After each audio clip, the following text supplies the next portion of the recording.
নতুন উচ্চতায় সাইনা নেহওয়াল, তবে এবার আর ব্যাডমিন্টনের সৌজন্যে নয়, আক্ষরিক অর্থেই শুক্রবার অন্য উচ্চতায় পৌঁছে গেলেন ভারতের ব্যাডমিন্টন তারকা। অলিম্পিকে ব্রোঞ্জ জয়ী হায়দ্রাবাদী মেয়ের ছোটবেলার স্বপ্ন ছিল সেনা বা বায়ুসেনায় যোগ দেওয়া। এদিন ভারতীয় বায়ুসেনার আমন্ত্রণেই বিমান চালালেন সাইনা। অবতরণের পর বললেন, স্বপ্ন সত্যি হলো। वही देखिए, आई जैसे it's a dream for everyone, जैसे कि everyone wants to be someone in life, you know, of course air force is one of them. Hyderabad থেকে সামান্য দূরে ডিন্ডিগুলে এদিন প্রায় 20 মিনিট ধরে ভারতীয় বায়ুসেনার বিমান কিরণ জেট ট্রেনার চালালেন সাইনা। ককপিটে অন্য পাইলট ছিলেন group captain N Kapoor.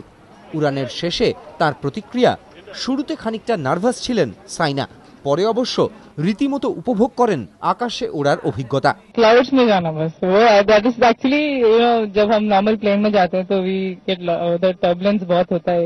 I was just telling sir, अरे वी गोइंग टू गेट बहुत टर्बुलेंस होने वाला है, तो सर नहीं नहीं नहीं, it is going to be very nice.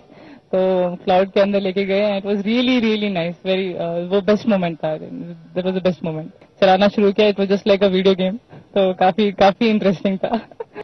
খেলার আইকনদের সম্মান জানানোর এই রেওয়াজ অবশ্য বায়ুসেনায় নতুন নয়।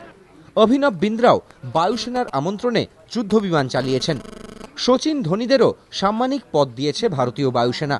তবে সাইনাই প্রথম ভারতীয় মহিলা ক্রীড়াবিদ যাকে বিমান ওড়ানোর সুযোগ দিল বায়ুসেনা। এবিপি আনন্দ।